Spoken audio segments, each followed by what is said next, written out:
Bonjour à tous, aujourd'hui on va parler de sécurité en escalade, en alpinisme, en canyoning ou en travail en hauteur. On va parler de main courante.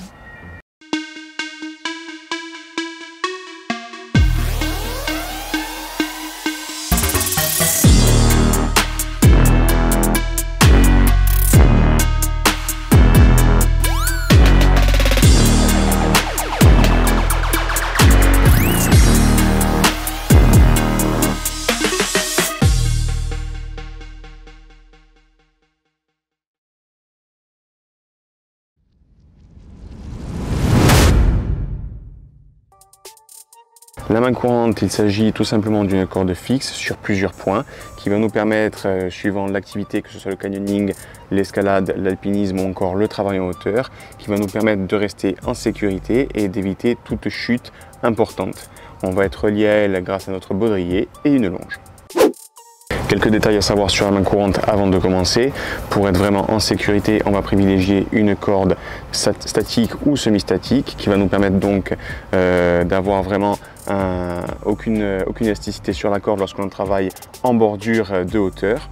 On va travailler également avec 2 points au départ de la main courante pour fixer notre corde fixe, des points intermédiaires et évidemment 2 points à la sortie de notre main courante. Le premier à poser la main courante, donc qui ne sera pas la personne la plus en sécurité du groupe, va être auto-assuré avec donc un matériel d'assurage comme un descendeur ID ou rig, ou alors tout simplement un demi-cab dans l'exemple que je vais vous montrer aujourd'hui. On va parler aujourd'hui de la main courante fixe, mais il existe également une main courante rappelable qui va nous permettre de rappeler tout notre matériel une fois que l'on sera au dernier point de notre corde. Donc pour commencer, on va avoir besoin de notre corde. À celle-ci, on va débuter avec un nœud en oreille de lapin que j'ai déjà présenté dans une précédente vidéo. Il vous suffit d'aller voir directement sur la chaîne. Donc on met en place notre premier nœud.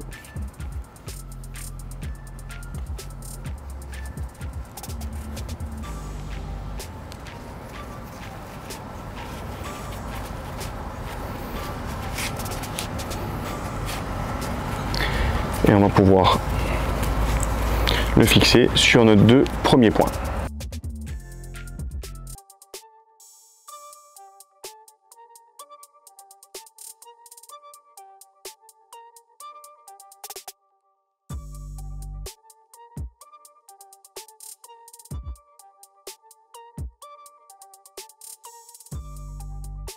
Ensuite, comme je vous le disais, une fois que notre départ est posé, on va venir s'auto-assurer pour évoluer sur une partie qui pourrait être dangereuse.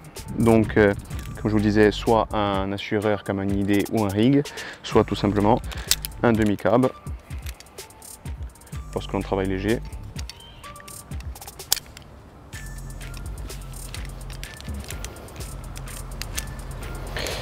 Et je vais doubler l'assurage avec un mâchoire pour pouvoir me permettre de travailler les mains libres.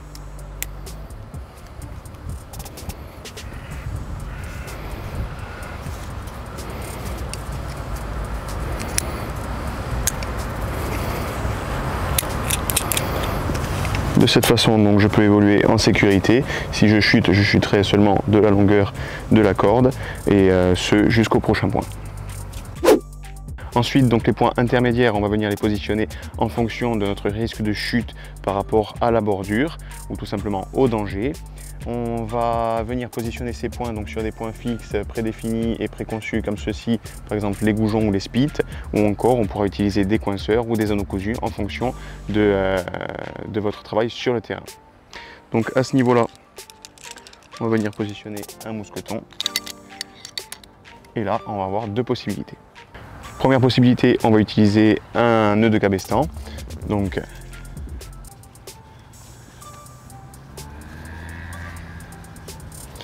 ce qui va nous permettre de venir verrouiller une certaine longueur entre les points intermédiaires et surtout de pouvoir venir régler cette longueur au fur et à mesure suivant l'évolution sur le terrain et l'évolution du danger, s'il y a une évolution, ou encore tout simplement effectuer un nœud de papillon alpin que je vous ai présenté dans une précédente vidéo.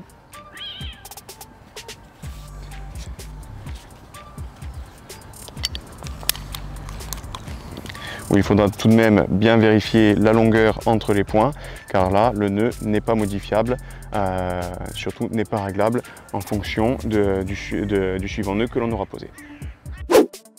Comme pour le départ, on va venir finir notre main courante avec deux points fixes sur le dernier emplacement. Donc pareil, on va faire un nœud en oreille de lapin.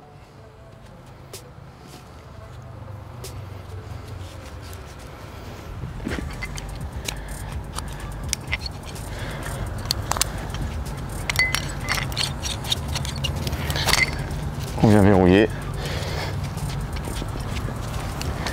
Et ensuite, on va pouvoir remonter notre main courante et la tester en fonction de notre distance avec le danger. Et au cas où, on viendra régler, voire repositionner tout simplement notre main courante si vraiment on est toujours sujet à une chute d'une certaine hauteur. Donc la main courante, il faut savoir qu'elle est évolutive, elle va être modifiable en fonction de l'évolution du terrain, des circonstances, du danger et du travail tout simplement que l'on a effectué sur notre lieu. Donc évidemment, n'hésitez pas à surtout la vérifier en la remontant avec votre longe, avec la longueur de longe que vous aurez vous, mais celle qu'aura aussi les participants à votre sortie par exemple, et à l'adapter en fonction. Donc n'hésitez pas à redéplacer des points au cas où, à en rajouter, et surtout n'oubliez jamais d'avoir toujours 2 points d'entrée et 2 points de sortie. Je ne vous cache pas que personnellement j'utilise plutôt la méthode avec le cabestan, ce qui va me permettre de régler ma main courante tout au long de l'activité et qui permettra tout simplement de régler la corde au cas où elle se sera détendue. Évidemment, dans cet exemple, je n'ai peut-être pas été complètement honnête avec vous, je n'ai pas été assuré tout au long de la vidéo sur ma propre main courante, donc il s'agissait juste d'un exemple.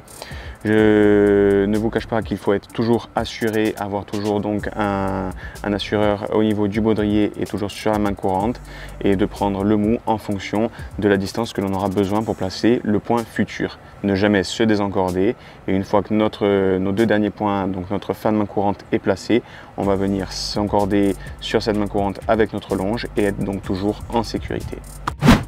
Je vous remercie d'avoir suivi cette vidéo. Si vous avez besoin de plus de détails ou si vous avez des questions, n'hésitez pas à les laisser en commentaire. Je serai ravi d'y répondre. Et évidemment, si ce n'est pas encore fait, pensez à vous abonner et activer les notifications et à laisser un like si cette vidéo vous a été utile. Je vous remercie et je vous dis à la semaine prochaine.